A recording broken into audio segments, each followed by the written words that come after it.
Imagine if you spoke to a friend the way you speak to yourself. Would those words lift them up or tear them down? The truth is, many of us are kinder to others than we are to ourselves. We push our needs aside, downplay our accomplishments, and constantly strive to meet impossible standards. If you've been feeling drained, unworthy, or stuck, it's time to pause and ask yourself, are you giving yourself the love you deserve? The good news is that self-love is a skill. Here are 10 signs that might be telling you it's time to start loving yourself a little more. If you find this video helpful, please like it, share your thoughts in the comments below, and subscribe to my channel, Love Lens, for more on anything relationships. Discover love one frame at a time through Love Lens. Let's talk about the first sign that you might need to love yourself more. Constantly seeking validation from others. Now, we all need a little encouragement from time to time, but if you're relying on external validation to feel good about yourself, it's time to take a step back and examine why. Think about it. When you depend on others to tell you you're doing a good job or that you're enough, you're essentially giving them the power to determine your worth. What happens when those people aren't around to give you the validation you crave? The truth is, true confidence comes from within. Celebrate your wins, no matter how small they may seem. Make a list of your strengths and accomplishments. Keep that list somewhere visible and refer to it whenever you're feeling down on yourself. Remember, you are worthy, capable, and enough, just as you are. Let's be honest, saying no can be really hard, especially when we're worried about disappointing others or coming across as selfish. But here's the thing. Setting boundaries isn't about being selfish. It's about self-respect. If you find yourself constantly saying yes when you really want to say no, it's a sign that you're not prioritizing your own well-being. Over time, this pattern leads to resentment, burnout, and a whole lot of unnecessary stress. Identify your limits. What are you willing to tolerate, and what are your absolute no-go zones? Communicate them calmly and assertively. Your needs are valid, and you have the right to protect your time, energy, and emotional well-being. And if people try to push those boundaries, well, that's valuable information about whether they respect you and your needs.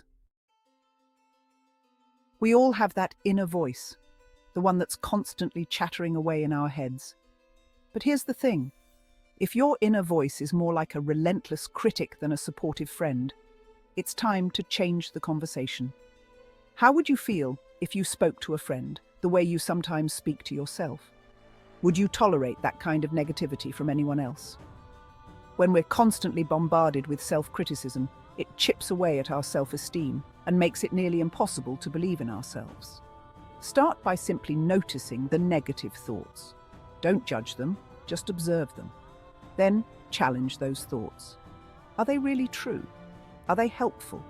Replace those negative thoughts with more positive and realistic ones.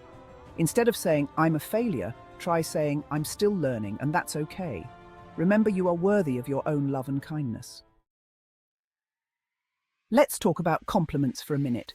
You know, those lovely little nuggets of appreciation that people offer up.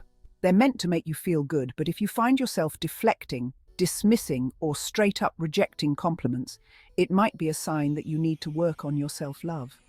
When someone pays you a compliment, they're acknowledging something positive about you. But if you don't believe those things about yourself, receiving a compliment can feel jarring. So how do you get better at receiving compliments? Start by simply acknowledging the compliment. Resist the urge to deflect or downplay it. A simple thank you goes a long way. Allow yourself to feel good about the compliment. Let it sink in. Believe that you deserve it. Remember, accepting a compliment is not about being arrogant or conceited. It's about acknowledging your worth and allowing yourself to be seen and appreciated for who you are. Here's the thing about comparison. It's a trap, a sneaky, soul-sucking trap that keeps us stuck in a cycle of inadequacy and self-doubt. In the age of social media, it's easier than ever to fall into the comparison game. We're constantly bombarded with curated versions of other people's lives, which makes it all too easy to feel like we're not enough. But here's the truth. Comparison is the thief of joy. When we're so focused on what everyone else is doing, we lose sight of our own unique journey, our own accomplishments, our own definition of success. Pay attention to those moments when you find yourself comparing. What triggers those feelings? Once you're aware of the triggers, you can start to challenge those thoughts. Focus on your own lane, your own goals, your own definition of success. In a world that often glorifies busyness and connection, solitude can feel like a foreign concept, even a little scary. But here's the thing. Learning to enjoy your own company is essential for self-love. If you find yourself constantly surrounded by people or activities, always needing to be plugged in, it's worth asking yourself why. Solitude can be incredibly nourishing. It's in those moments of quiet reflection that we truly connect with ourselves, our values, and our desires. Remember, solitude isn't about isolation. It's about intentionally creating space for yourself to recharge, reflect, and reconnect with your inner world. Let's talk about rest. In a culture that often glorifies busyness and productivity, rest can feel like a luxury, something we'll get around to eventually. But here's the thing. Rest is not a reward. It's not something you earn after you've checked off everything on your to-do list. Rest is a necessity. If you're constantly pushing yourself to the limit, burning the candle at both ends, it's time to reevaluate your relationship with rest. The truth is, when we prioritize rest, we're not being lazy. We're being smart. We're giving our minds and bodies the time they need to recharge and reset.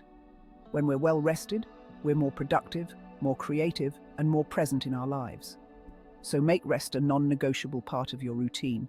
Schedule it in your calendar if you have to, and don't feel guilty about it. You deserve to feel rested and re-energized. You end up in toxic relationships. Our relationships have a profound impact on our well-being. They can lift us up or drag us down. If you find yourself repeatedly drawn to unhealthy or toxic relationships, it's essential to explore why. Often, we tolerate unhealthy dynamics because we don't believe we deserve better. Start by examining your relationship patterns. Are there any red flags you're consistently ignoring?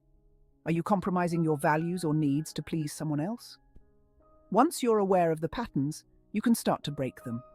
Surround yourself with people who lift you up, who celebrate your strengths, and who support your growth. You sabotage your own success.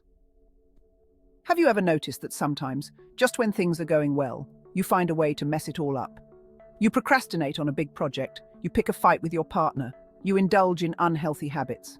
Self-sabotage can be a sneaky beast. It often stems from a fear of success, a belief that we're not worthy of good things. The first step to overcoming self-sabotage is to become aware of the patterns. Pay attention to those moments when you're about to make a choice that you know isn't in your best interest. What's going on in your head? What are you afraid of? Once you've identified the patterns, you can start to challenge the underlying beliefs. Are those beliefs really true? Are they serving you? Remember, you are capable of achieving great things. You are worthy of happiness and success. You feel invisible. Have you ever felt invisible, like you're blending into the background, unnoticed and unheard? It's a lonely feeling, and it often stems from a lack of self-love. When we don't value ourselves, it's easy to shrink back, to silence our voices, to make ourselves small. But here's the thing. You deserve to take up space in this world. You have a voice, and it deserves to be heard. Start by identifying the situations where you feel most invisible. Is it at work? In social settings? With certain people? Once you've identified the triggers, you can start to challenge the thoughts and beliefs that are keeping you hidden. Remember, you are worthy of being seen and heard. Your thoughts, your feelings, your experiences matter. Outro: love yourself more. Look, loving yourself isn't just a nice idea, it's absolutely essential. Without it, you'll keep running in circles, seeking validation from others, and feeling drained by the weight of your own self-criticism. The signs are always there, telling you it's time for a change. If any of these signs resonate with you, consider this your wake-up call. It's time to stop standing in your own way and start treating yourself with the love, respect, and care you truly deserve. If you enjoyed this video, give it a thumbs up, share your thoughts in the comments below, and subscribe to our channel, Love Lens, for more on anything relationships. Discover love, one frame at a time, through Love Lens. Thanks for watching.